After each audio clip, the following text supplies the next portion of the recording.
So, Heise. Still my father says, let's focus this fucking thing here. My father says, talk to him. Okay, I will. Okay. I have my coffee.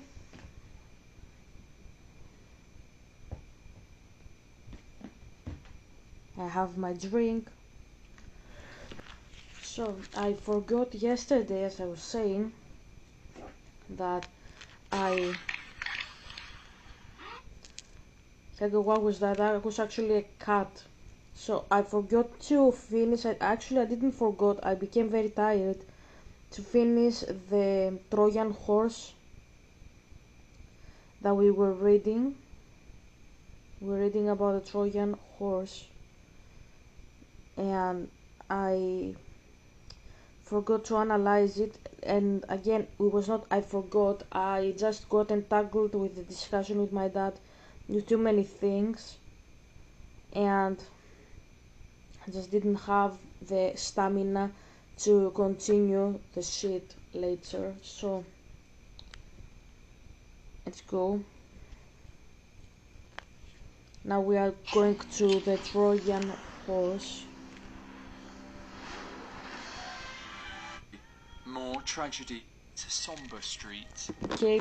With Hector's death, Homer would mark the end of the Iliad, but for the story of Troy, more tragedy was to come. Let's see a little behind what happened. The entire city was gathered to see Priam's son, mourning for the loss of their great hero. But none would feel the pain more than Hector's wife Andromache and his son Astyanax, who clung onto his body as it passed through Troy's sombre streets. With Hector's death, Homer would mark the end of the Iliad, but for the story of Troy, more tragedy was to come. Okay. Mario Rabbids. With Hector now gone, all hope was lost within the city, and with Achilles closing in, it looked like the end was near. Slaughtering the Trojans one by one, he would make his way to the gates of Troy. But as he went to scale the city walls, he would feel a sharp and excruciating pain in his heel. For Paris, guided by the god... I wanted to say something before I continue. Hope I don't tear up with that. As a Greek, I had to get educated with this, and while I don't claim that I don't exactly say that I'm Christianity or the Old Testament is not part of my culture anymore. By all means, they are.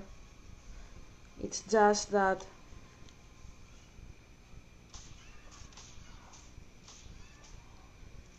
when I was at the high school and I was a student, I had to be indoctrinated with the Homeric poems, Iliad and Odyssey, because they are part of the Western culture. They are part of the how you grow up, how your upbringing, pretty much. I'm not quite sure how to express this. It's like you are grown up in Greece, in the West. You learn, if you are a Western, you learn about Homer and shit. But when you learn about Homer,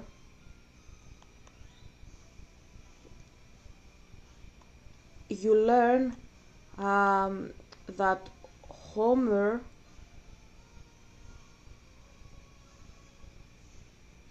is the founding father of literature. He's something like, he's treated like Moses, pretty much. My father says like a prophet.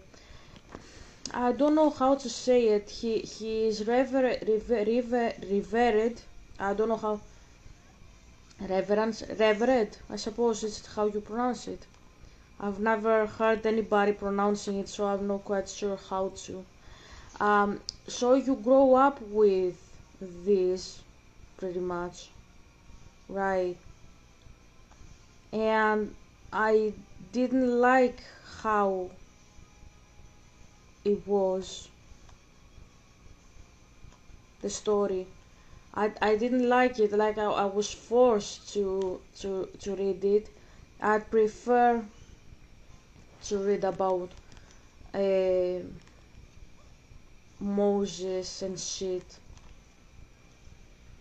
And I'm not saying here that they didn't teach you that it wasn't like the in how the Greek schools are. I really don't know how to explain it. Like the Greek schools put emphasis in religion, but they separate it from the upbringing. And yes, this is something that the church speaks about. The church says that this is horrible and it shouldn't be done.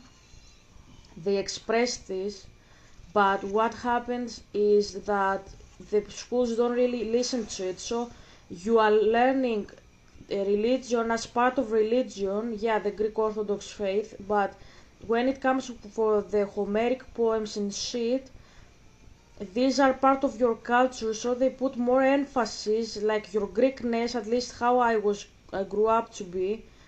My Greekness was more emphasized through the Homeric poems in Greece, when I was in Greece, not by the Bible. The Bible at school was treated like the sacred text that you have to respect and not Greek identity.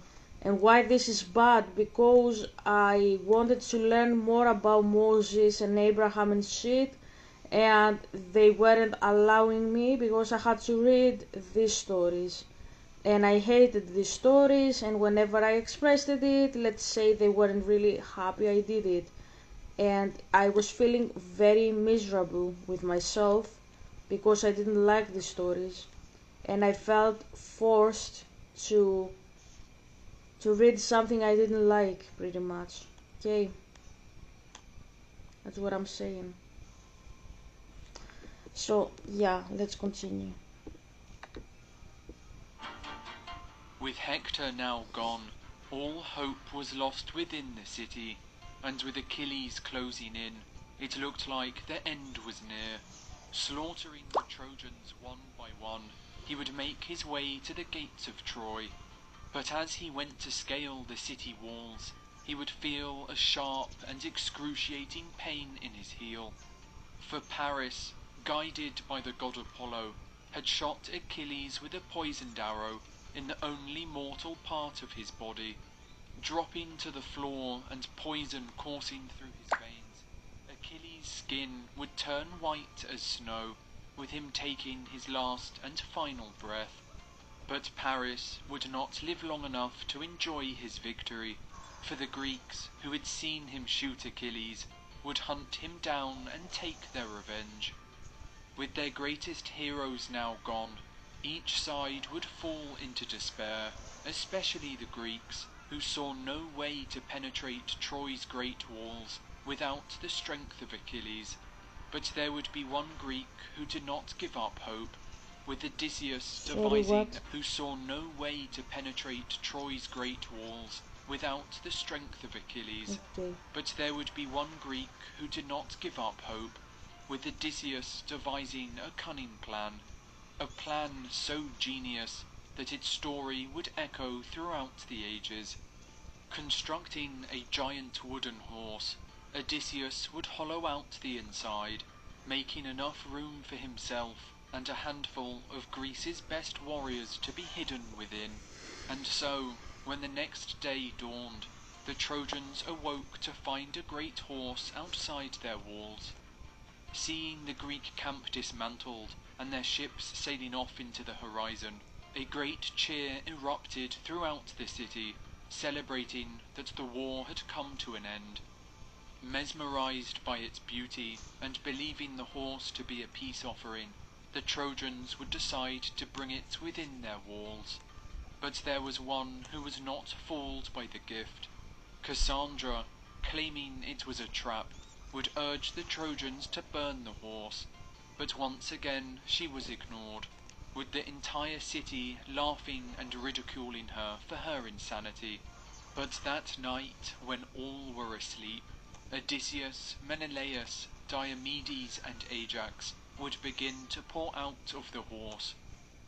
I used to hate buying Halloween costumes I'd never wear again, so this year I built a re-wearable look with Etsy. I started with this vintage black satin dress. It's spooky for Halloween, but also perfect for any autumn night out. Then I added this delicate skull necklace. Up close, it's a tiny carved skull, but from a distance, it just looks like a pearl. The matching earrings are my favourite. One hoop, one... Sorry. Would begin to pour out of the horse. Killing the guards, they would open Troy's gates from within, before signalling with fire for the rest of the Greek fleet to return. The Trojans would awake to their city ablaze, with Greek warriors flooding through the streets, looting homes and slaughtering any remaining defenders. With his entire city burning before his eyes, Priam, the king of Troy, would meet his end, with Pyrrhus, the son of Achilles, plunging his dagger into the old man's defenceless body. Leaving the king's body amongst his fallen men, Pyrrhus would head to the royal chambers, where he would find Hector's wife and son. Taking Astyanax from his mother's arms, he would throw the infant to its death from the city's walls, before taking his mother Andromache into slavery, where she would serve as his concubine. After 10 years of war, Troy's famous walls had finally been breached, with its king now gone and... Whoever thought of this story, I don't know what was wrong with their brain, but there was. Absolutely wrong. And my father is laughing. So they wonders why I don't like this story. I am explaining to him, he says. He thought it was just a story. Ah, okay. For a moment I thought that when I am teaching something, Zay's paying attention. My father is laughing. I didn't know that Zay usually doesn't pay attention to when I am teaching something. So, Trojan Horse inside Troy. Story reading, please. My father said I have to analyze what the fuck is going on, right? So,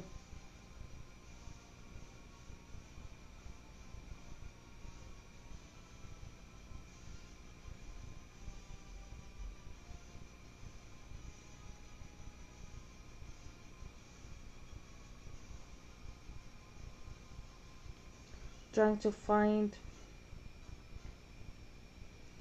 if this is...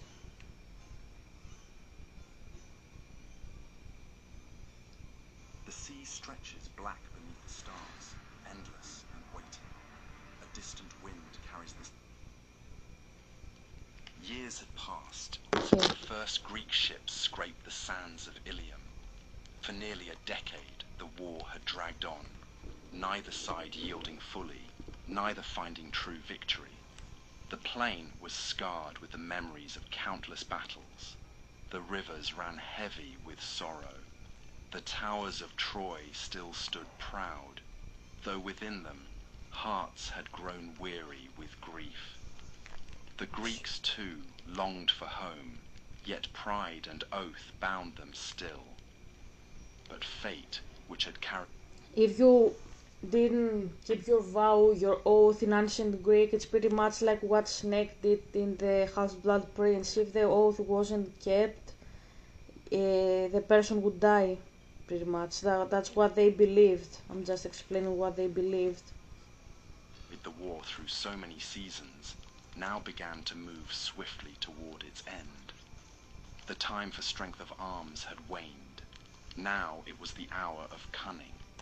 It was Odysseus, clever king of Ithaca, whose mind lit upon the plan. While others thought only of siege and sword, he thought of guile. He knew the Trojans trusted in their walls, walls said to be built by gods themselves.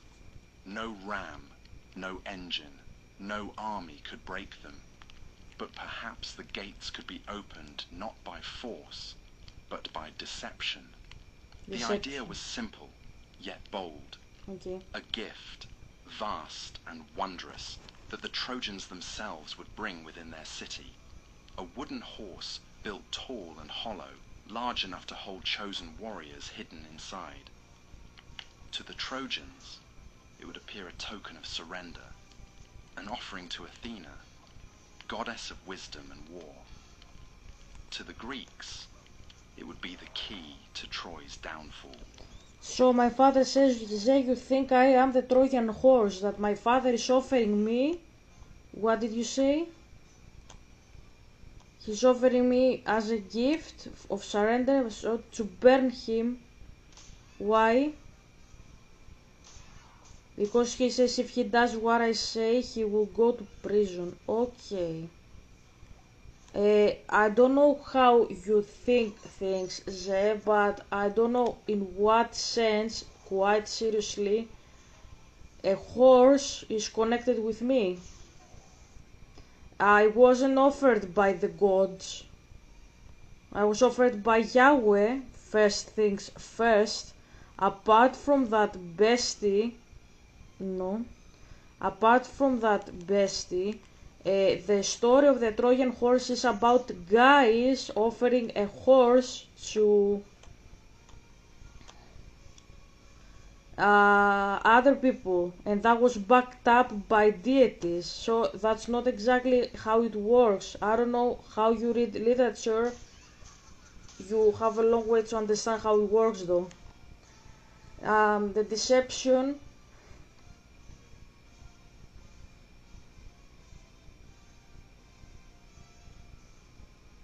was to destroy Troy, yes, but it was offered by people, not by gods. And I don't understand in what sense, after you read my dissertation, you still think my dad is operating like Zeus.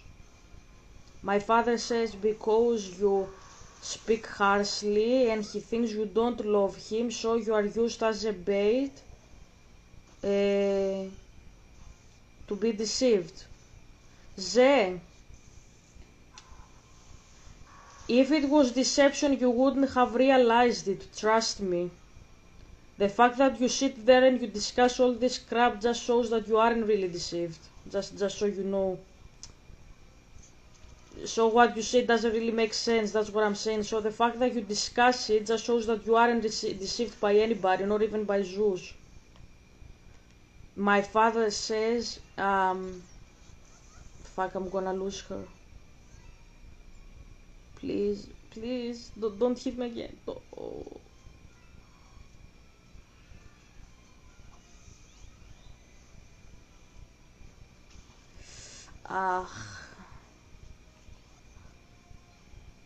Fuck my life.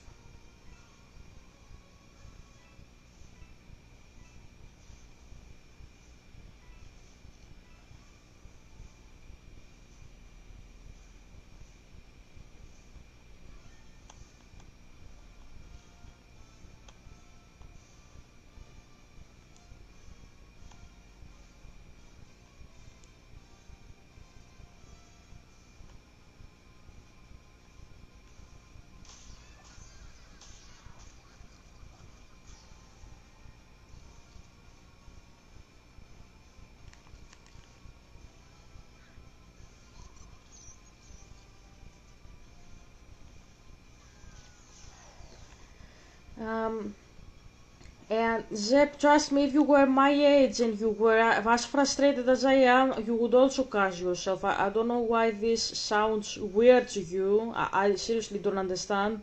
But trust me, if you were as maligned by a person like I am by you, you would have done the exact same thing to me, bestie. You wouldn't have liked it.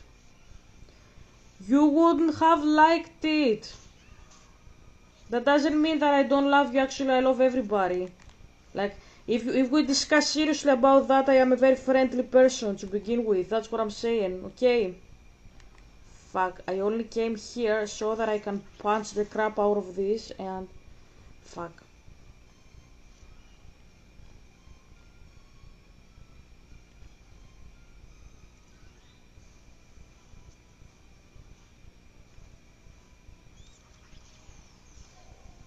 So that's what I'm saying, bestie.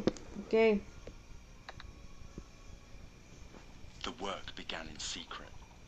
By the shore, carpenters cut and shaped great timbers, their axes ringing in the night. Slowly, the form took shape, the body broad, the neck arched, the head crowned with carved ears and flowing mane. Its sides gleamed with polished planks, fitted so tightly the seams were near invisible. Inside, a chamber was built, large enough to conceal many men. A hatch was crafted, hidden by cunning hands. When at last the horse was finished, it towered above the men who worked it, gleaming in the sun. Around it whispers spread, awe, fear, doubt. Yet Odysseus spoke firmly, his voice steady. This shall be our path. Within its walls My father says it's not actually the Trojan horse, Helga. The Trojan horse is the virus in the computer of Andrew. Okay, that whatever. Whatever you think, Dad. I'm not gonna judge you. Your body, your choice. hide while the rest of the army departs. The Trojans will think we have abandoned the war, leaving this as a sacred gift. They will bring it within their city, and when night falls, we shall emerge. And so the plan was set. The finest warriors were chosen, Odysseus himself, Menelaus, Diomedes, and others of great courage. They climbed into the belly of the horse, their armor muffled, their breath held in silence. The hatch closed behind them, and the vast wooden creature stood upon the shore, seemingly lifeless, a monument of surrender. The rest of the Greeks struck their tents, loaded their ships, and set sail, but not for home. They rowed instead to a nearby island, hidden from sight, their sails lowered, their hearts waiting. From the walls of Troy, it seemed the enemy had gone. The plain was empty, the sea clear, save for the strange horse that remained upon the sand.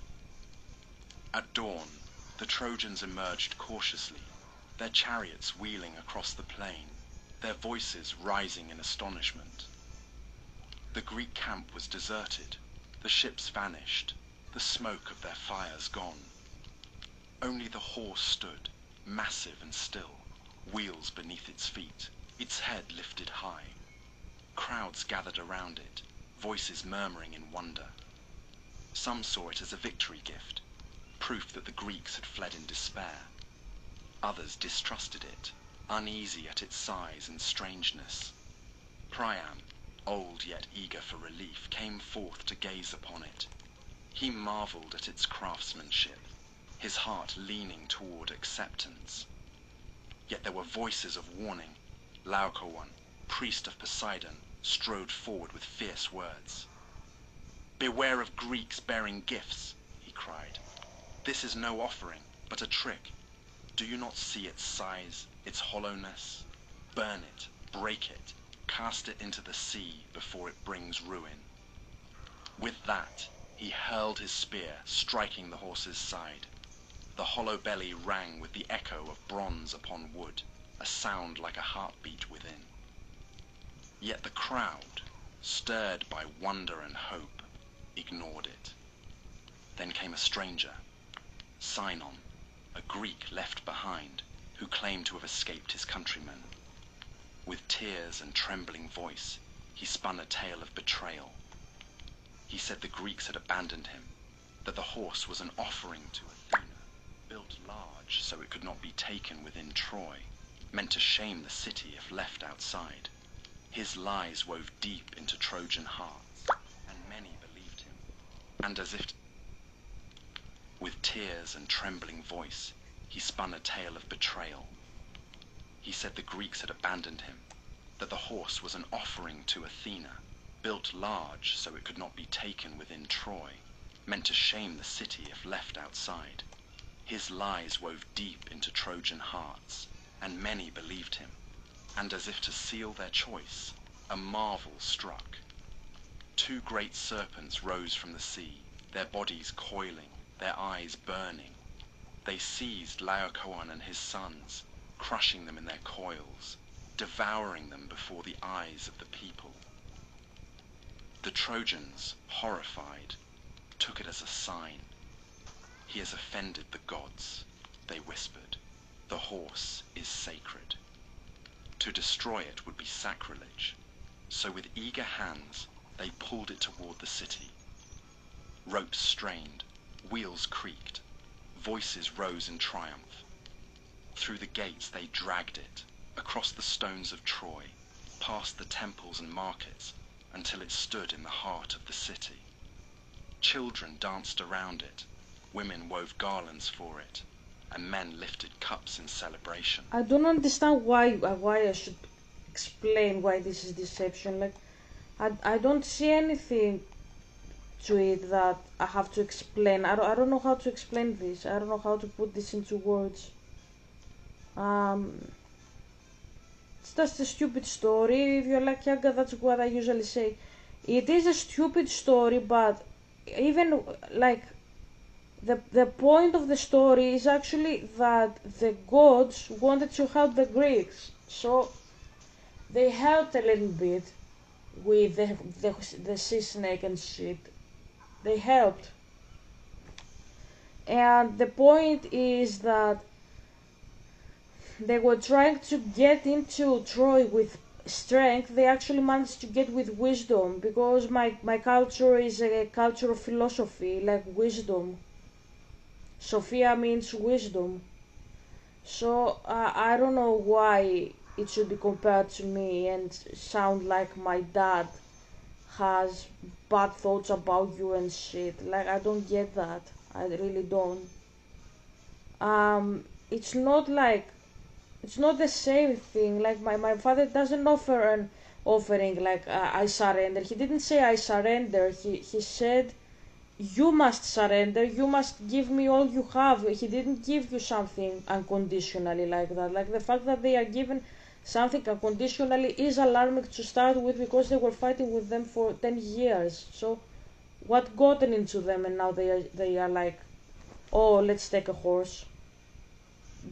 I'm giving you a horse for fun. Like, what's the point behind it? Like, there is no point with what they are doing. So it shows that there is some form of deceit behind it. That's what I mean.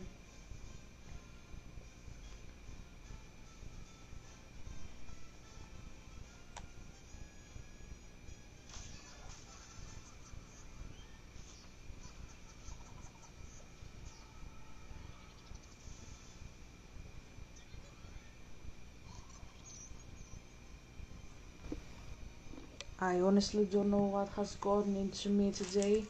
I have my chocolate here. I actually slept the fuck today. I was I was very sleepy. I don't know if you got it from the first part of the footage. I saw nasty nightmares. Particularly, I saw that my father didn't intervene in my case. Um, Pretty much like the concept was like seeing my mom, seeing random people from my past. Like, this is how it usually goes when you have a nightmare from Zeus. Let's close this as well. You have nightmares from people that, like, these people, like, there are many Christians that say that if you see a nightmare with the person, maybe this is like an evil eye. Yeah, there are Christians who say that. There are Christians who speak about an evil eye in Greece, that this person is speaking evil for you, this person is used by Satan. You have astrologists saying the same shit. You have many people saying that, you get what I mean. But the truth is, it's crap. When you say don't listen to the devil, it means universally don't listen to the devil. You don't have to listen to a craphead that's lying to you. That's what I'm saying. Okay, so what I'm saying here is that um, I have suffered quite long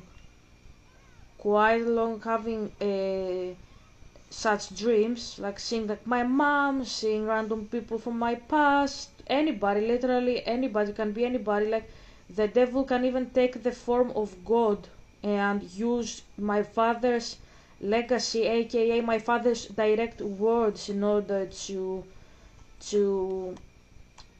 trick a person to do shit. That's what I'm saying.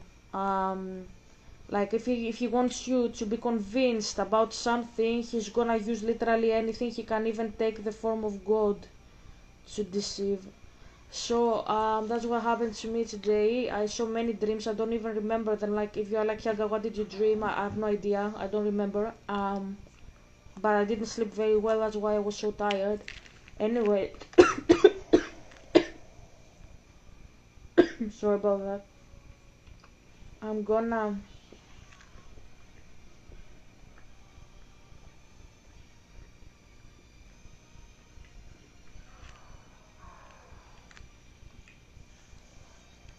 fuck my life this game.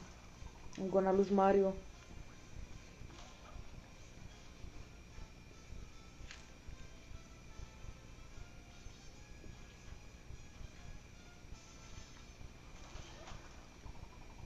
Fuck my life, I'm gonna lose Mario. I'm gonna go. No.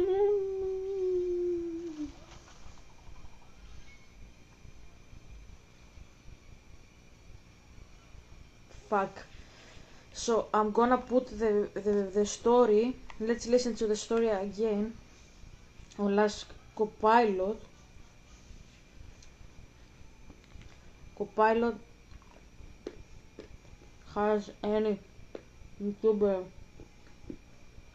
read the original Trojan Horse as a form of audiobook?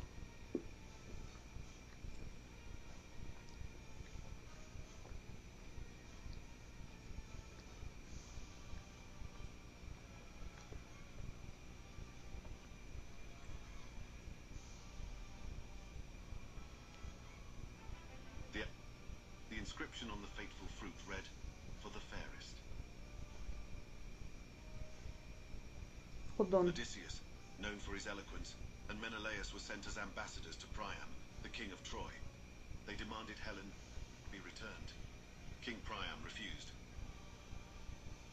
Let's go back to the video that I was watching. As I can see, there's nothing better that I can do. Okay. Beware of Greeks. Okay.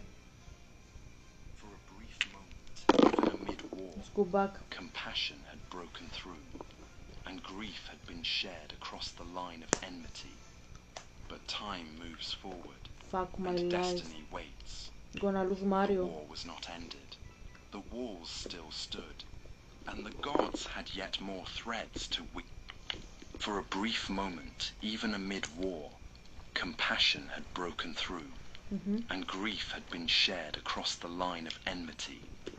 But time moves forward, and destiny waits. The war was not ended. The walls still stood, and the gods had yet more threads to weave. The doom of Achilles lingered close, like thunder on the horizon, waiting to break. And so the story moved onward, even as Hector lay at rest, and Troy breathed through its tears. Years had passed since the first Greek ships scraped the sands of Ilium. For nearly a decade, the war had dragged on, neither side yielding fully, neither finding true victory. The plain was scarred with the memories of countless battles. The rivers ran heavy with sorrow. The towers of Troy still stood proud, though within them hearts had grown weary with grief. The Greeks too longed for home, yet pride and oath bound them still. But fate, which had carried the war through so many seasons, Zay, I'm trying to understand, like, before I was very tired, like, now I'm trying to get you. What are we discussing here? Like, are you questioning if my dad will treat you like Zeus? Did you read my dissertation? My dissertation was exactly that my dad is not Zeus, and you are questioning if my dad is actually Zeus. Like, what the heck? Man, I don't know how your brain works sometimes. I'm lost. I'm lost for words sometimes with you. I don't know.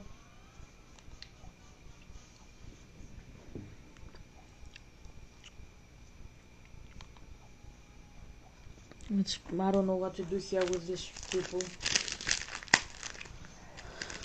I don't know what they're doing there, but I don't know. I don't know. It doesn't make sense. Like, I literally wrote my dissertation to prove to people that my father is not like Zeus, and you are asking me or my father says yes. Now he understands what you meant, and that's why he's asking. Yeah, the fact that we speak about Zeus there just finishes every discussion. We speak about the devil, we shouldn't even discuss if the devil is doing this and that. He is the devil, he is a liar, full stop, let's continue with our lives, pretty much. My father has no connection with the devil and the demons. Anyway, let's listen. Now began to move swiftly toward its end. The time for strength of arms had waned. Now it was the hour of cunning. It was Odysseus, clever king of Ithaca, whose mind lit upon the plan. While others thought only of siege and sword, he thought of guile. He knew the Trojans trusted in their walls, walls said to be built by gods themselves. No ram, no engine, no army could break them. I lost Mario. But perhaps the gates could be opened. Look, I'm not gonna play it again. Let's see if I can win with just 2 characters. I know I won't.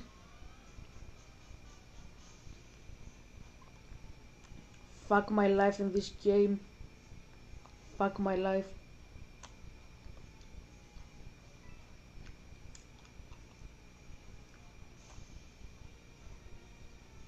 I can't even hide. And not by upon the plan. While others thought only of siege and sword, he thought of guile. He knew the Trojans trusted in their walls, walls said to be built by gods themselves. No ram, no engine, no army could break them. But perhaps the gates could be opened not by force, but by deception. The idea was simple, yet bold. A gift, vast and wondrous, that the Trojans themselves would bring within their city. A wooden horse built tall and hollow, large enough to hold chosen warriors hidden inside. To the Trojans, it would appear a token of surrender, an offering to Athena, goddess of wisdom and war. To the Greeks, it would be the key to Troy's downfall. The work began in secret. By the shore, carpenters cut and shaped great timbers, their axes ringing in the night. Slowly, the form took shape, the body broad, the neck arched, the head crowned with carved ears and flowing mane. Its sides gleamed with polished planks, fitted so tightly the seams were near invisible. Inside, a chamber was built, large enough to conceal many men. A hatch was crafted, hidden by cunning hands. When at last the horse was finished, it towered above the men who worked it, gleaming in the sun. Around it whispers spread, awe, fear, doubt. Yet Odysseus spoke firmly, his voice steady. This shall be our path. Within its walls we shall hide while the rest of the army departs. The Trojans will think we have abandoned the war, leaving this as a sacred gift. They will bring it within their city, and when night falls, we shall emerge. And so the plan was set. The finest warriors were chosen, Odysseus himself, Menelaus, Diomedes, and others of great courage. They climbed into the belly of the horse, their armor muffled, their breath held in silence. So we're speaking about a horse that the Greeks made. They tried to deceive the Trojans, right? So as I said before I slept, we have deception from human to human. We don't have deception from deity to human. That's a different discussion. We have deception from a deity, from a human, to human. Okay? My father says, can you explain the difference? If you have to do with the spirit, I have to make a completely different discussion because we have to do with a different species, as I always say. It's not a human, it's a spirit. Okay? It's as I can say it, the land of the immortals. Okay? So that's a different discussion. But if I speak about the fact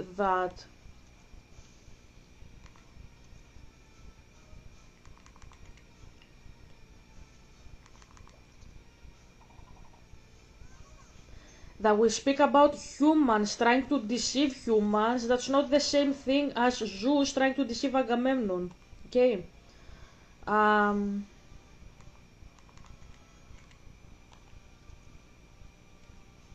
Okay.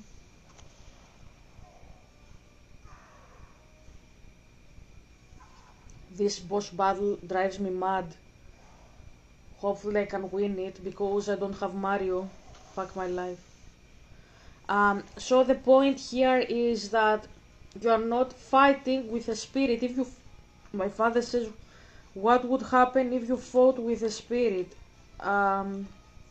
If you fought with a spirit, the discussion would go very differently because I would have to show you spirit language behind it. We don't have to deal with this here, we only have to deal with humans. They are humans, the Greeks, trying to deceive the Trojans. The only discussion we have to do here is if a god tried to alarm pretty much the Greeks, the Trojans, that the Greeks are trying to deceive them. Because let's say that they had to be deceived, okay? Let's say that this is how it has to be done. Remember in our Ahab example,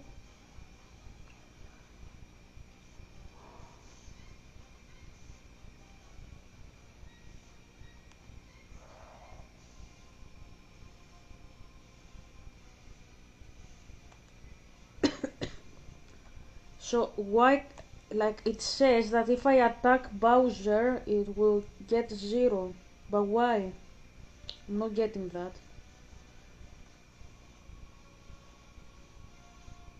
Maybe I have to defeat these assholes, that's the problem.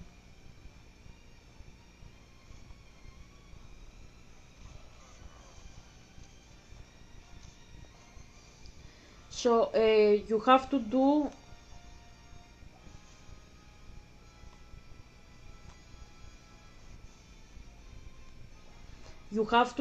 exactly like see with the Ahab discussion. Ahab was horrible.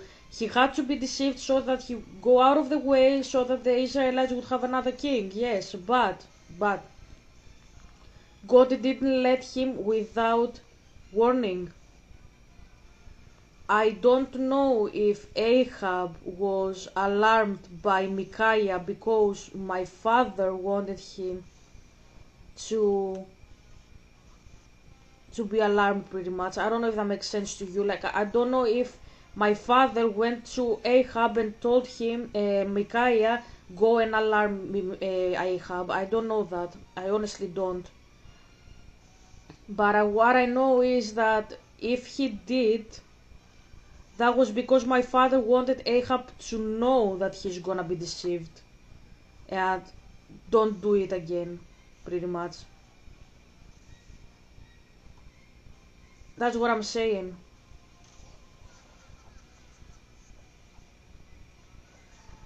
So what I'm saying is if my father wants you to do bullshit, he's gonna tell you this and that and all you need to know. So I don't know now what you are afraid of, but my father has told you, for example, in your case, if you ask me what if I am deceived, he has told you what you have to do. He told you that, like, look, I'm not gonna spare your degrees. I'm gonna spare your life. You're gonna marry my daughter. So this is what he has said. So there isn't any other bullshit you have to discuss with my dad about this, and that. Nothing. It's just you accepting, like, doing that, and knowing that the consequences, if you don't do what he says, you're gonna lose me. If you don't, if you don't, if you are not afraid to spare your degrees, you won't lose me. So he has told you all you need to know. He hasn't left you in the dark. Usually Zeus is leaving you in the dark. That's why, you know, you are deceived by Zeus, and Zeus is not a god. Like, when I'm explaining how Zeus deceives, I'm not exactly saying that my father allows people to be deceived, pretty much. I'm not saying that. I'm saying that my father will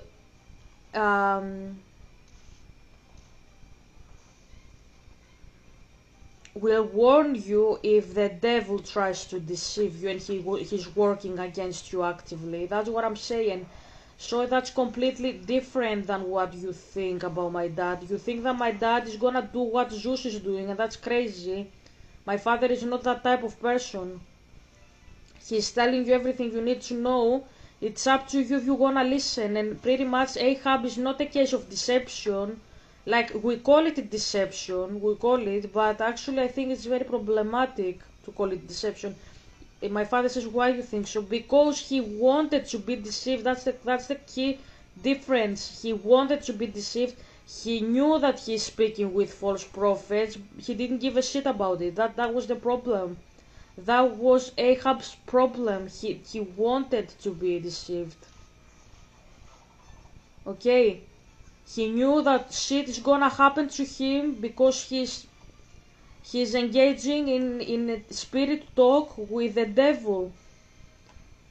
How well was this gonna go anyways? How well would this go? Like, he was talking with the devil, with people that were talking with the devil, and, like, if you think that this can go well, I don't know. I think there's something wrong with your brain. That's what I say. That's what I say. Okay. Fuck my life. I'm gonna lose another character.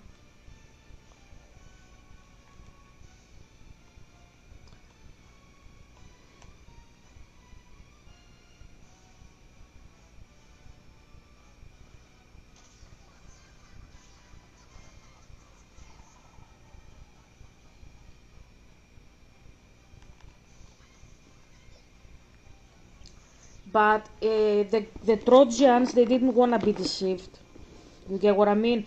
They didn't have the chance to know bullshit from my dad. For example, in the Old Testament story of the Exodus, yes, the plagues were given, yes, but what happened to the Egyptians, they knew they would suffer it if they didn't listen. Because my father said, if you don't put the blood of the lamb on your doors, I'm gonna take your firstborns. And these people, they didn't do it. My father says, Helga, did I tell it to the Egyptians? Of course he did. What did you believe? Did you think that what did you think? So you didn't know that he did it? Of course he did. Of course he did. You just learn that the Hebrews have the default protection, let's put it that way, let's call it protection, but you learn that it was by default of the Jews and not of the Egyptians, because they were the oppressed that my father was protecting.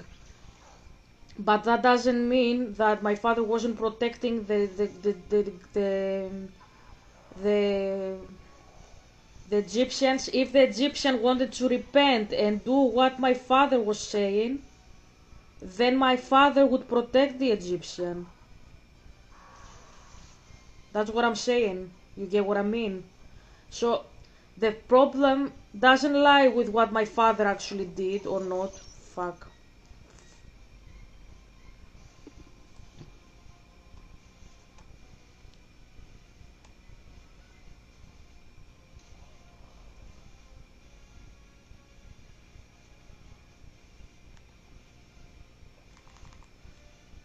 I am cooked. I am absolutely cooked.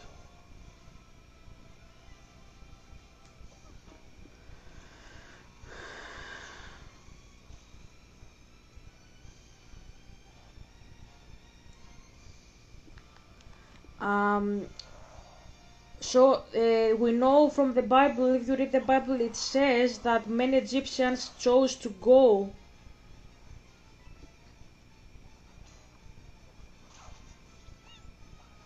Okay, I lost. Some Egyptians chose to go with the Israelites to worship Yahweh. So that doesn't mean that he only cared about the Egyptians. Okay, my father says, if you know, Ze has learned that the Egyptians were all punished. No, that's not accurate. The Egyptians that were punished and the Hebrews obviously that were punished, because my father said whoever doesn't do what I say, like if you don't take your cattle from the field, the rain, the ice rain, how you call that, the the thick rain, um, sorry, how do you call it? Um, how do you call that? Halazi, we call it. Um, hailstone, falling ice. So that rain, he said, if you don't gather your cattle inside, they're gonna die, and that's not a warning. Like it's not even a proper warning at this point, because it says if you don't take it in, of course it's gonna get cold, it's gonna get sick, it's gonna die. Like it's not really like punishment by God or whatever. No, no, it's like it's legit, right? Like if you don't take care of your animal, it's gonna suffer, and um, that was for everybody. If an Israelite chose not to obey, of course he was gonna not have the animal anymore. So no, that's not accurate. I never grew up knowing this story like that, and it's actually supported by scripture. Like if you read the scripture, it doesn't say that was only for the Egyptians. It says that the Hebrews were the people who were protected, yes, because my father was trying to save them from their oppressors. It doesn't say that my father was trying to fuck the Egyptians. My father is laughing. Like without warning them, and without saying like, look, if you repent and if you do what I say, I'm not gonna help you and shit. No, no, of course not. And then again about the plague of the firstborn, my favorite plague. Yes, my father says you have a favorite plague. Yeah, the firstborn plague. My father says that's baboozling for the. Okay, he says because you have the question. Yeah, I have it. Yeah, it's my favorite because it shows that my dad cares when shit happens. So the story says that whoever doesn't obey, that means if an Egyptian wanted to do that, that's fine.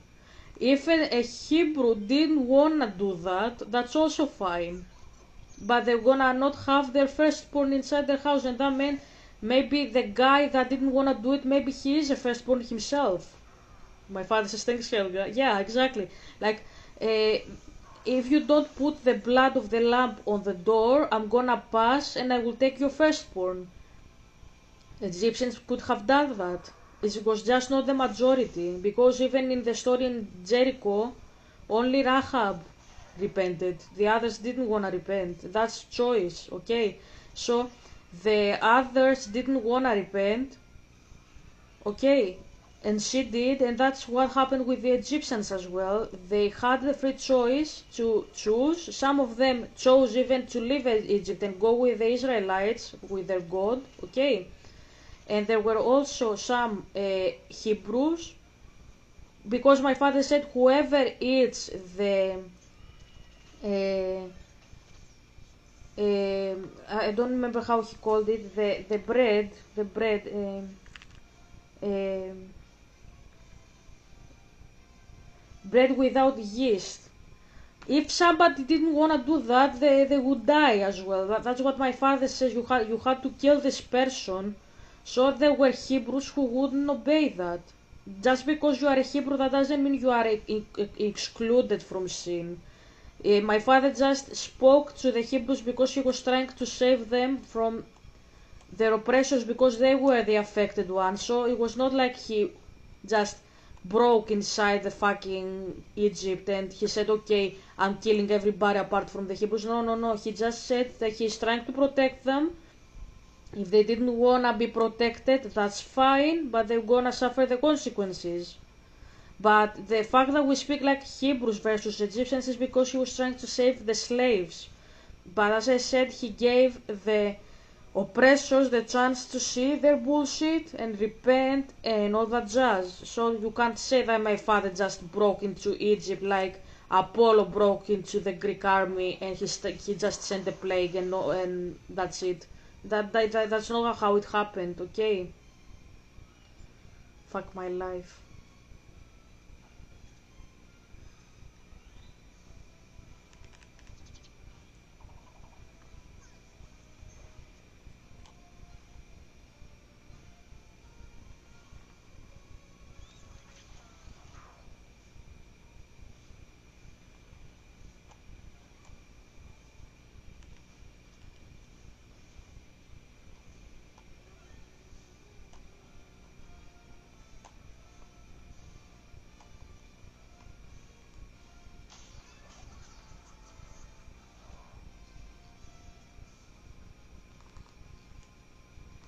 So,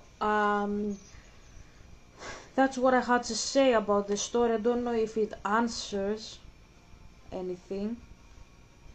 That's how I know it from Greece, and that's what it writes in the Bible. The Greeks are very like scholastic people. We don't speak our bullshit out of nowhere. We have basis in the sacred text when we speak. So that's why we say what we say, okay? So no, that's not something that's like apologetics or anything. No, it's in the Bible that some Egyptians followed, and obviously there were Hebrews who did shit in the desert and shit, and they were dead. That's what happened.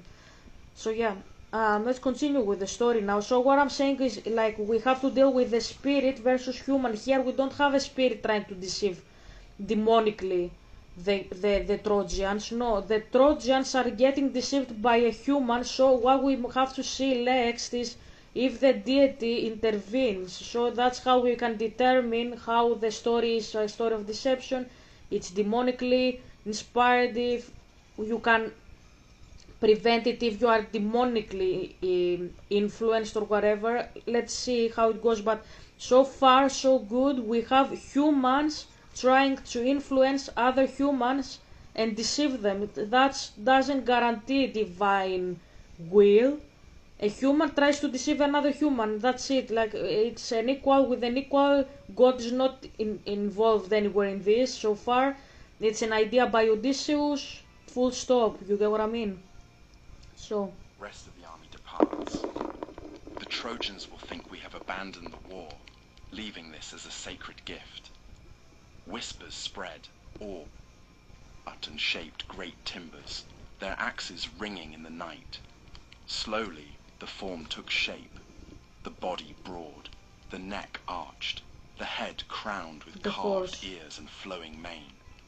Its sides gleamed with polished planks, fitted so tightly the seams were near invisible. Inside, a chamber was built, large enough to conceal many men. A hatch was crafted, hidden by cunning hands. When at last the horse was finished, it towered above the men who worked it, gleaming in the sun. Around it whispers spread, awe, fear, doubt. Yet Odysseus spoke firmly, his voice steady. This shall be our path. Within its walls we shall hide while the rest of the army departs. The Trojans will think we have abandoned the war, leaving this as a sacred gift. They will bring it within their city, and when night falls, we shall emerge. And so the plan was set. The finest warriors were chosen, Odysseus himself, Menelaus, Diomedes, and others of great courage. They climbed into the belly of the horse, their armor muffled, their breath held in silence. The hatch closed behind them, and the vast wooden creature stood upon the shore, seemingly lifeless, a monument of surrender. The rest of the Greeks struck their tents, loaded their ships, and set sail, but not for home. They rowed instead to a nearby island, hidden from sight, their sails lowered, their hearts waiting. From the walls of Troy, it seemed the enemy had gone. The plain was empty, the sea clear, save for the strange horse that remained upon the sand. At dawn, the Trojans emerged cautiously, their chariots wheeling across the plain, their voices rising in astonishment. The Greek camp was deserted, the ships vanished, the smoke of their fires gone. Only the horse stood, massive and still, wheels beneath its feet, its head lifted high. Crowds gathered around it, voices murmuring in wonder. Some saw it as a victory gift, proof that Okay, so my father says that you think that I am like the Trojan horse. I told my father as the video was playing why he thinks I am the Trojan horse. The Trojan horse, I'm saying out loud what I discussed with my dad just some seconds ago. The Trojan horse, I told him, is a story about Helga, how did you talk to him? In my head, obviously. Like the Trojan horse is a story about a horse that is given to the enemies of the battlefield after the war as a form of like reconciliation. That's also the story of Ernesto de la Cruz from the Coco by Disney. That's the same story. Like the Ernesto told Hector to not go to back to his house, and Hector didn't listen because he wanted to go back to his family, and he said to Coco to Ernesto, I wanna see Coco again, and then he said, let's take the drink and let's drink the drink and celebrate your new path in life, something like that. I don't remember exactly what they said.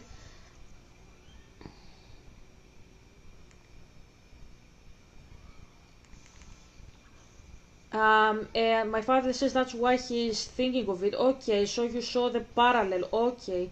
Well, the problem with this story, Zay, is that you have no reason to believe a guy that 1 second ago was telling you the exact opposite thing of what he is telling you now. You have, like, why exactly, like, doesn't it sound a little bit crazy to think of it? Like, these people that actually were fighting you for 10 years, now they present themselves with a huge horse. Like, where the fuck did they find the horse? It's alarming from many places. You can see it wherever you flip it. It's alarming. My father says yes, but I took you from him.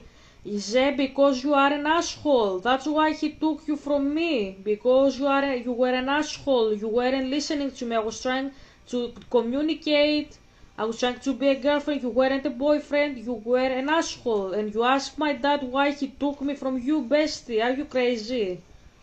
My father says he also wonders, he does what he told me in my head, why don't you come back yourself if I want you to be with Ze?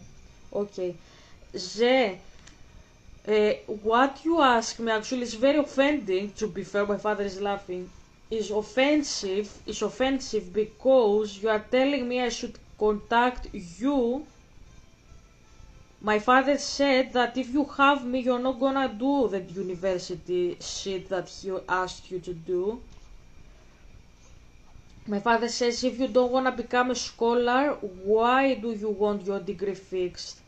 That's very offensive. I'm actually fighting with myself and my demons here not to get irritated. Just because I don't wanna do shit with my degree and I wanna become a prostitute, let's put it that way, that doesn't mean just because I have a certain career path, you have rights to destroy my degree. If my degree is valid and my degree I worked my job as far as I worked it perfectly, you shouldn't destroy it just because I chose another path later. That's something that has to do with my individuality and my free choice and my free will. That doesn't have to do with you anywhere. So the fact that we discuss it and you're like, Helga, but if this and that, Zé, you are not my parent, you aren't my father, you aren't my mother, you aren't my guardian, okay?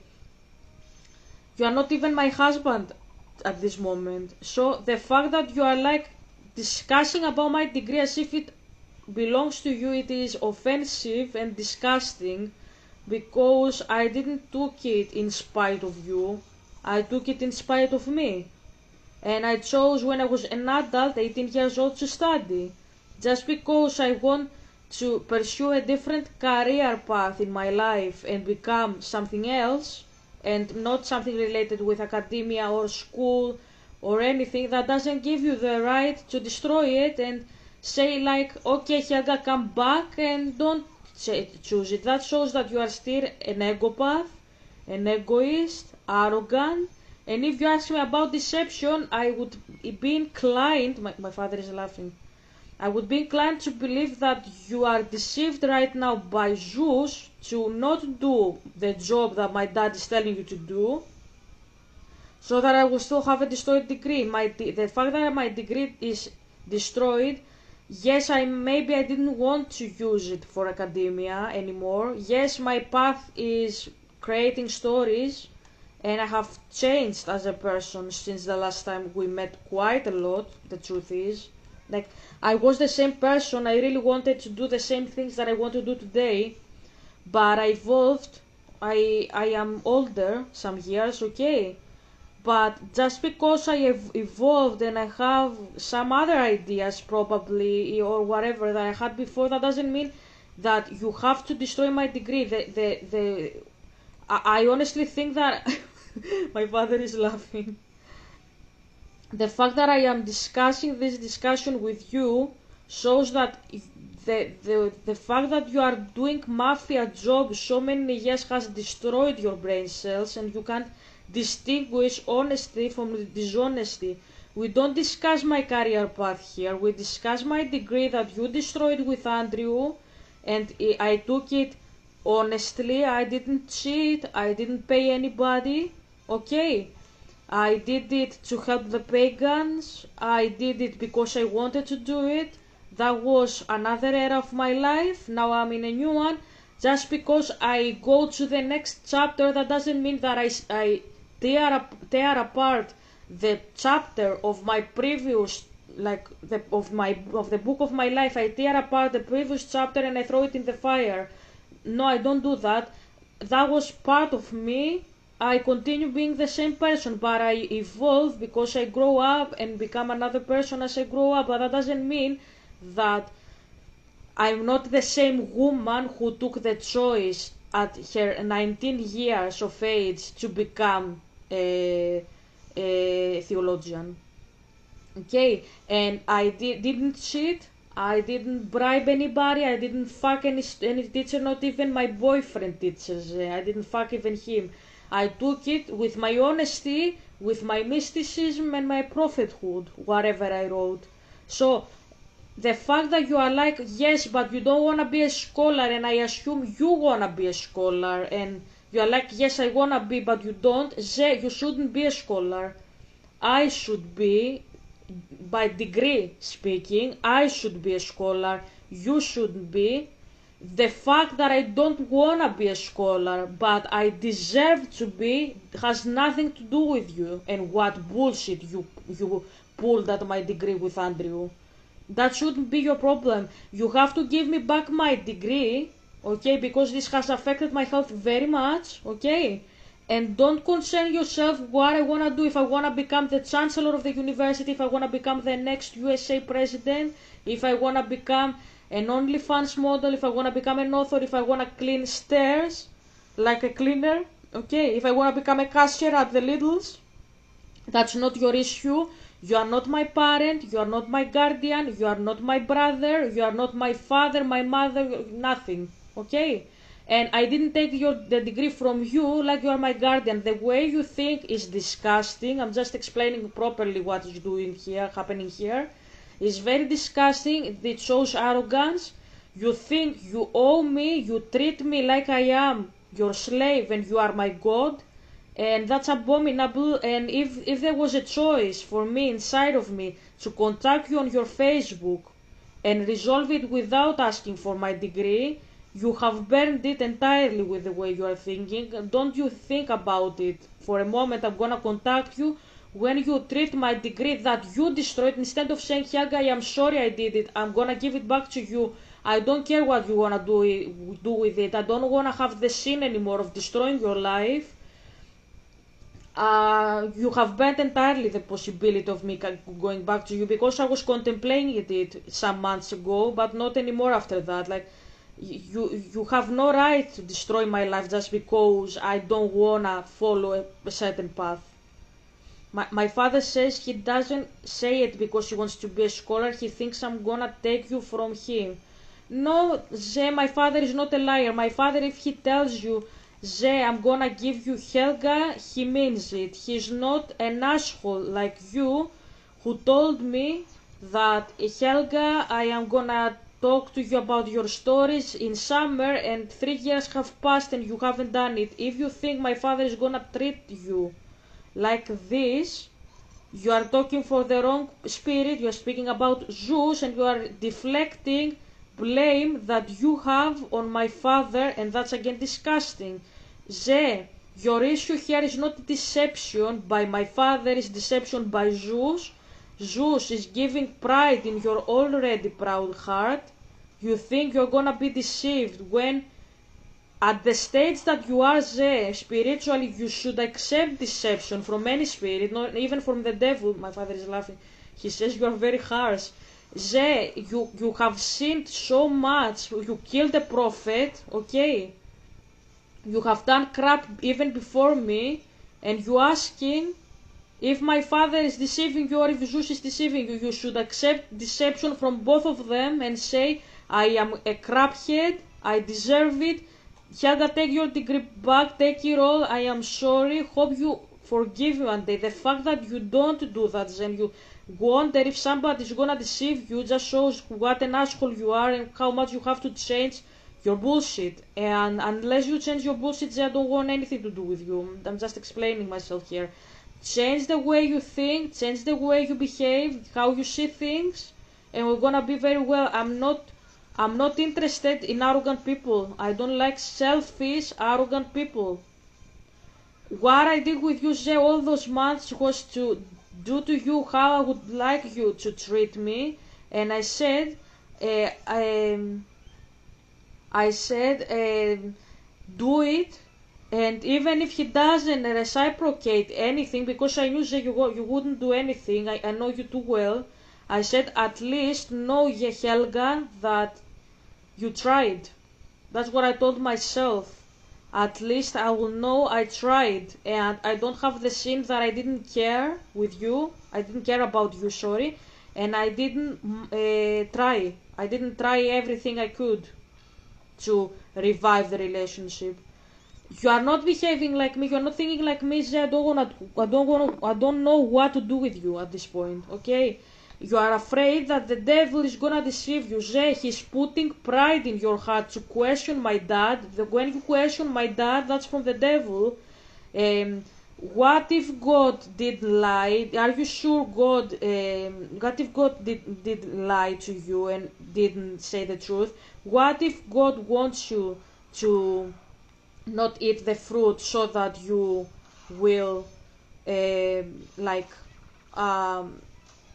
okay, I can't win this battle at all. What if God wants me to be deceived because God wants me to not become God like Him? That was the first sin, and then He says, if you are the Son of God, turn the bread into the stone into bread and stuff like that.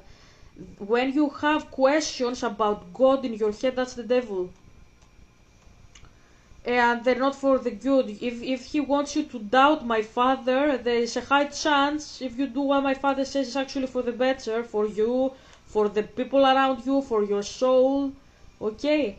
And when you say maybe God wants to deceive me and this and that, he's putting pride in your heart. He knows you are a proud, nasty piece of shit. Okay?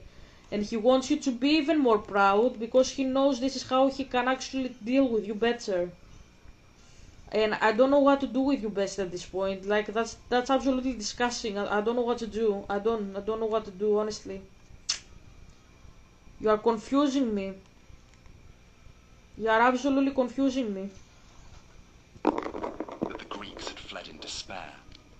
Others distrusted it, uneasy at its size and strangeness. Priam, old yet eager for relief, came forth to gaze upon it.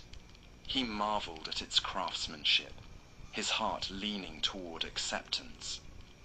Yet there were voices of warning. Laocoon, priest of Poseidon, strode forward with fierce words. "Beware of Greeks bearing gifts," he cried. "This is no offering, but a trick. Do you not see its size, its hollowness? Burn it, break it, cast it into the sea before it brings ruin." With that, he hurled his spear, striking the horse's side. The hollow belly rang with the echo of bronze upon wood, a sound like a heartbeat within. Yet the crowd, stirred by wonder and hope, ignored it. Then came a stranger, Sinon, a Greek left behind, who claimed to have escaped his countrymen. With tears and trembling voice, he spun a tale of betrayal.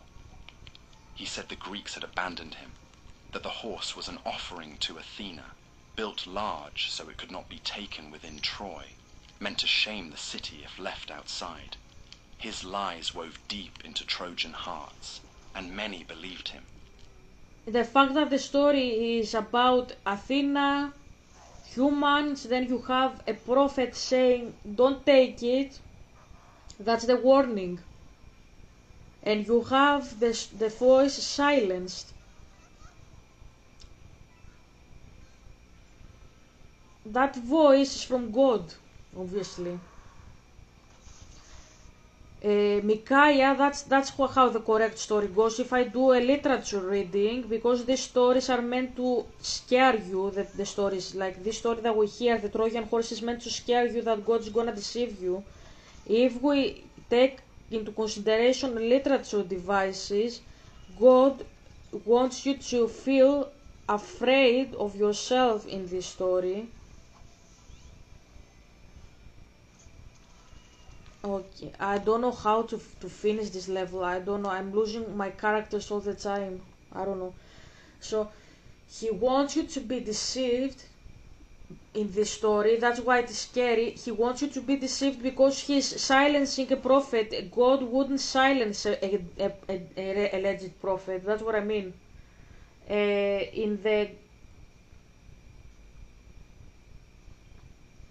the ancient Greek context, you had prophets, the one disagreeing with one another because the prophets were not like the Hebrew ones. They were practicing divination, so the way that they were speaking is completely different than I have explained how divination works and how prophecy works. When my father is speaking directly, I hear him speaking exactly as I speak. He's just a spirit. That's the difference. But he speaks exactly like that. Helga, do this and that. That's how he speaks. Zeus doesn't speak like that. He says words. Okay, you will come, you will go, you won't die in the battlefield, you will die in the battlefield. That's how he talks. You don't know how to speak right from wrong, left and right. Okay, so what I'm saying here is that for Yahweh, if you have a prophet of Yahweh and you wanna see, is this a legit prophet? You will feel it that it is my dad. You won't have a question. You will know. You will like. You will like. You will have the emotion that this is from my dad. You will feel that this is my dad. That's not the devil. When the devil speaks, he's making you upset. He's making you afraid, panic, guilty, like very wrong. Not conviction, condemnation. That's how you feel from the devil. Completely different than how you feel from my dad. Okay, conviction is you wanna make it right. He's encouraging you to make shit right. The devil doesn't want you to make shit right. He wants you to remain in sin. That's legit. That's actually legit. Okay, so what I'm saying is, don't see it from the perspective of yes, but there is no way to distinguish. You can't distinguish it. That's what I'm saying, because Laocoon went and said, don't take it, it's deception. If you take it, you will burn the city. He's giving exact coordinations, but the story is written by a mystic, and the mystic is telling you, if you ever encounter a prophet and warns you like Micaiah did with Ahab, don't believe them. That's what they say, because the mystics are nasty pieces of shit. That's what happens, okay? But you can see this is a prophet. He's giving you exact coordinations why you shouldn't take the fucking object, why it can actually destroy the Trojans and all that jazz, like why it is damaging for everybody in Troy and shit. So you can't say that they aren't warned or anything. Of course they are.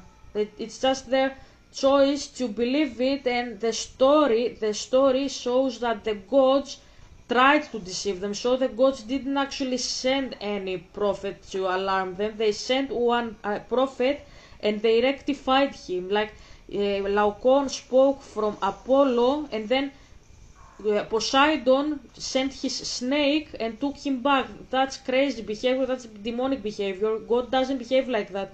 He is giving you the prophet. You have the power to receive him or not. So Micaiah spoke to Ahab. Ahab chose not to believe to Micaiah, and he persecuted him. It wasn't my dad that told Ahab, okay, arrest him. No, it was him. So that's quite different. That's what I mean. And many believed him, and as if to seal their choice, a marvel struck. 2 great serpents rose from the sea, their bodies coiling, their eyes burning. They seized Laocoon and his sons, crushing them in their coils. The sons, why should they die? The story is mystical. The story is from the mystics, and they want you to be afraid that my dad is gonna punish you or whatever. That's the point of the story. It wants you to think that my dad is gonna fuck you any moment, any time, and be afraid of him. That's pretty much it. Okay? Fuck my life. That's my best character, actually. Them before the Powerful eyes dash. of the people. The Trojans, horrified, took it as a sign. He has offended the gods, they whispered. The horse is sacred. To destroy it would be sacrilege. So with eager hands, they pulled it toward the city. Ropes strained, wheels creaked, voices rose in triumph. Through the gates they dragged it, across the stones of Troy, past the temples and markets, until it stood in the heart of the city. Children danced around it, women wove garlands for it, and men lifted cups in celebration. For they believed the war was ended at last, the enemy gone, their city safe. That night, Troy gave itself to joy. Fires blazed, feasts filled the streets, wine flowed, music rose. After 10 long years of war, the people let their hearts rest in gladness. The torches burned bright, the laughter loud, the watch upon the walls careless. But above them, the stars shone cold and steady, as if they alone knew what was to come. My God, I lost her. Inside the horse, the chosen Greeks waited in silence. They crouched in darkness, their armor pressing close, their breath shallow. Hours passed, the noise of celebration echoing faintly through the wood. The story is built to feel like the story is a Greek story, right? It's not written to see the triumph of the Greeks, no. You read it from the perspective of the Trojans that are celebrating and they're gonna get fucked up. That's not how my father is writing stories. My father says, wow, I've never heard anybody reading it like that. I can explain why I say this, Dad, if that helps. Because the story that we read is not from the perspective of the oppressed Hebrews by the Egyptians who are trying to survive. It is read by the perspective of a powerful nation that is trying to conquer. They are trying to conquer another nation, and they are using manipulation that only a spirit would do, deception. And what I mean by when I say spirit, it's not a physical thing, a flesh thing, it's a thing of the mind that constitutes spirit work there.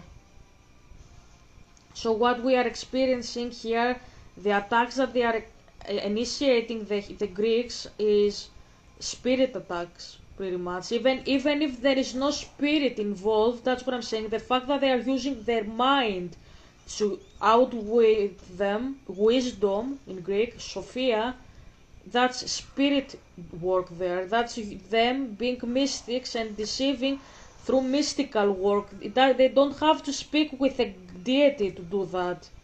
It's when you are behaving like a spirit, pretty much. You are using your spirit to attack a person. I don't know how to describe it better. Okay, so that's why I say that the story is written by the perspective of the powerful people who are deceiving another people. Okay, and they are trying to deceive them. And you read it and you feel like the Trojan. You don't feel like the Greek. When you read the Bible, you feel like you are the oppressed nation that God tries to help. When you read this story, the Trojan Horse, you feel like the oppressed person that is gonna get fucked up. That's why it changes, and this is spirit work. The person who wrote the story or who thought the story is actually a fucked up mystic. That's what I'm saying. Okay, let's wrap it up though. Of celebration echoing faintly through the wood. At last the city Okay, I grew don't quiet, have any character left. its fires dying down, its people slipping into slumber. Then, in the deep of night, Odysseus gave the signal. The hatch opened, and one by one the warriors dropped to the ground. Silent as shadows, they moved through the streets, cutting down guards, opening the gates. Far out at sea, the Greek fleet, which had only hidden, now returned. Their sails filled with wind, their oars struck the waves, and soon they poured once more onto the plain. The horse had done its work. The gates were open, the city vulnerable. And Troy, wrapped in sleep, dreamed still of peace, unaware that doom had already stepped within its walls. Have you ever known a moment when joy seemed fullest, only for it to turn suddenly into sorrow? Can you see that you hear a story from the perspective of the Trojans? You don't hear the story from the perspective of the Greeks. It was supposed to be the Greeks are trying to take Helen and go back home, and they are the oppressed guys. Now they become oppressors all of a sudden. That's spirit work. That's what I'm saying. The story should be read on the opposite, like I'm gonna fuck them, and you feel for the Greeks, not for the Trojans. The fact that you feel for the Trojans just shows that the person who wrote that story is a mystic, pretty much. So it was with Troy on the night of the horse. The fate of the city, guarded for 10 long years, now hung by the thinnest of threads, ready to snap before dawn. The city of Troy slept, wrapped in the silence that follows feasting. The wine had flowed freely, music had danced through the streets, and laughter had echoed in the courtyards. For the first time in 10 long years, the people felt safe, believing the enemy had sailed away, and the war was ended. Fires smouldered low, torches guttered in their brackets, and families rested in the comfort of peace. Yet within the heart of the city, a shadow stirred. From the belly of the wooden horse, Odysseus and his chosen warriors crept into the night. They dropped one by one to the stones, silent as falling leaves, their armor muffled, their eyes fixed with purpose. The streets lay empty, the watchmen drowsy, the gates unguarded. With swift hands they struck, cutting down the few who stirred, seizing the keys of the gates and throwing them wide. Beyond the walls, the sea glittered with sudden light. Torches flared upon the decks of returning ships, sails billowed, and oars struck the waves in unison. The Greeks had not gone, they had only hidden, waiting for this moment. Now they poured onto the shore once more, rushing across the plain toward the open gates of Troy. Inside the city, the first cries of alarm rose as the Greeks swarmed through the streets. Houses were stormed, doors battered down, swords flashed in the moonlight. The silence of sleep was shattered by the clash of bronze and the screams of waking families. Fire was set to rooftops, flames leaping high, smoke curling into the night sky. In the palace, Priam awoke to the sound of chaos. The old king, weary with years and sorrow, rose from his bed and called for his sons. But his sons were already falling in the streets, struck down by Greek blades. The palace itself shook with the force of battle, the voices of the enemy echoing through its halls. Hecuba clung to him, her cries sharp, as Priam took his seat upon the throne, robed in dignity, though his heart trembled. It was there that Neoptolemus, son of Achilles, found him. Young, fierce, and merciless, he stormed the palace, his eyes burning with inherited wrath. Priam, unarmed and aged, met him with steady gaze. "I was once a father," he said, "and you too are a son. Remember your own father as you strike me down." But Neoptolemus showed no pity. With brutal force, he slew the king upon his own hearth, the blood of Troy's father staining the stones. Thus fell Priam, last hope of his city, his life ending in the fire of ruin. Elsewhere, Aeneas... The story is very demonic, like I don't even wanna hear it, and I don't know, like I don't know why you hear it and you're like, that story reminds me something, so like, I don't know. My father says because he was indoctrinated like that. I told you, say, that you are indoctrinated by the demons because of you and shit, but you didn't wanna listen, and I gave you my teachings and you still have such questions. I don't know what to do with you, bestie. Okay, I'm gonna read you another story. Okay.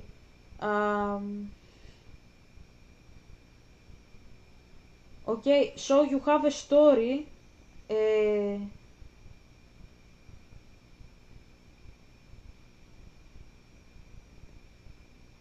It's the Second Chronicles 20, I think, right?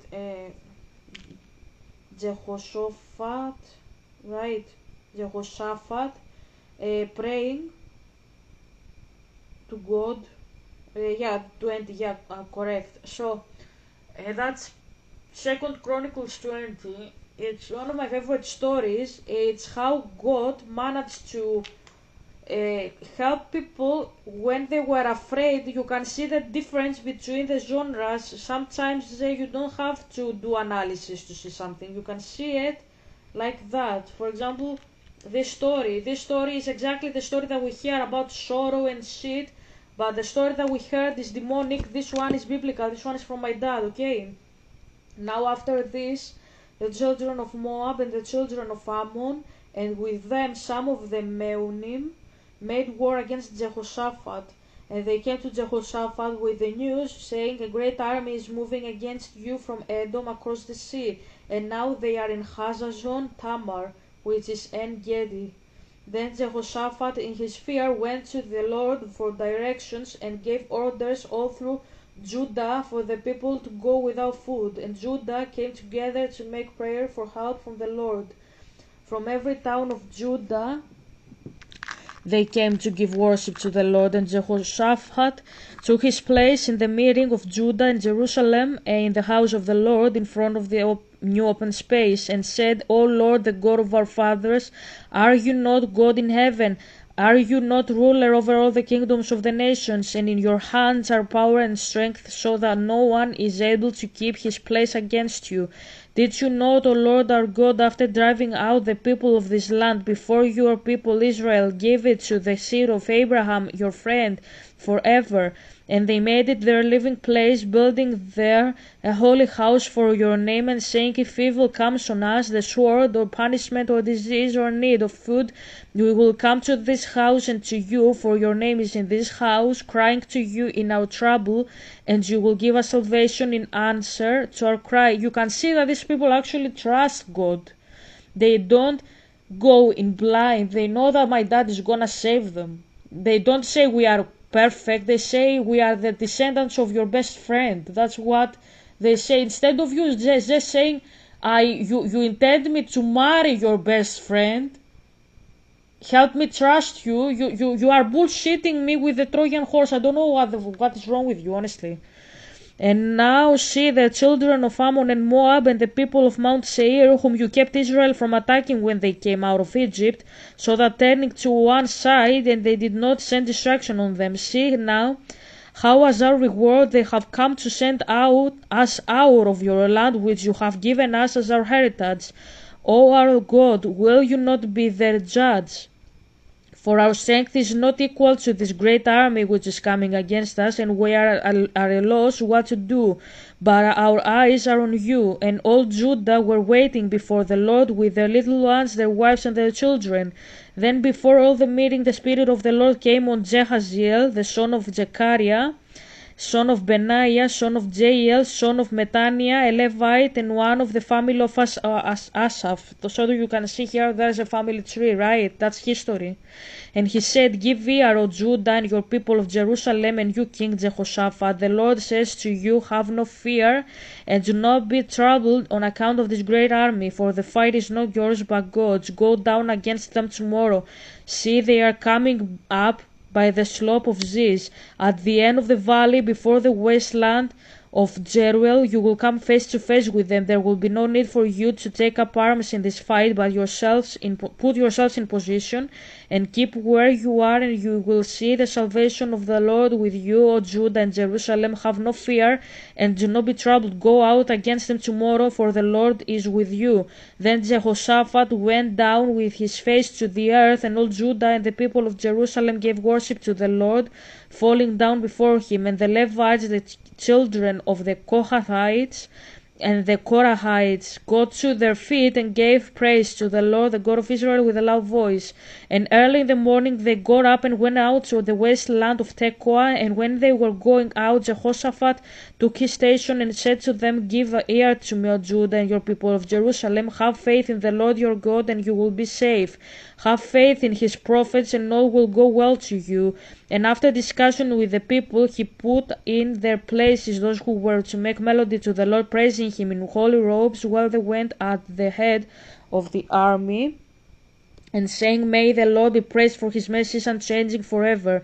And at the first notes of song and praise, the Lord sent a surprise attack against the children of Ammon and Moab and the people of Mount Seir, who had come against Judah, and they were overcome. And the children of Ammon and Moab made an attack on the people of Mount Seir with a view to their complete destruction. And when they had put an end to the people of Seir, every man's hand had turned against his neighbor for his destruction. And Judah came to the watchover of the wasteland, and looking in the direction of the army, they saw only dead bodies stretched on the earth. No living man was to be seen. And when Jehoshaphat and his people came to take their goods from them, they saw beasts in great numbers, and wealth and clothing and things of value, more than they were able to take away. And all this took themselves, and they were 3 days getting away. There was so much. So that's what happened to them. They were not only deceived by each other, this happened by God here. And the deception is different, because in this deception, the one asshole that tried to kill innocent people, children, babies, wives, people that didn't do them shit, God made them kill each other like animals. That's what it says. So you saw that my father, they sang to my father, and the song turned to, I don't know, like this is how I see it, like you like I remember in the Diamond Castle movie. I'll ask my dad if you can see it with him. The Diamond Castle movie, if you sing against Lydia, the villain of the story, the song returns the muses back to the castle and wins over the spell. So you have like the song is becoming army by my dad against the evil forces. So it's like as if it is connected, like we were speaking about Ilúvatar and his songs. So I don't know, this is how I see it. So they were singing to him, they didn't do anything, they were singing, their singing became a praise, the praise turned to my dad attacking, like using the energy to attack these people. That's how I see it personally, okay? So I really don't know why we speak about the Trojan Horse. That's a biblical story to think of, that's what I mean. Anyways, I'm actually very tired. I don't know how I managed to pull the video today. But anyways, hope you enjoyed. We'll see you tomorrow. My father says, say I love you to Ze because he thinks you don't love him. Ze, I love you, but the problem is you never show that you love me. So the fact that you question, is she a Trojan horse? Is she... Ze, set your crap straight and don't overthink and nitpick me that much, because unless you acknowledge yourself that you have shitted me endlessly, you are not gonna understand that the problem is not me, that the problem is you, okay? See you tomorrow.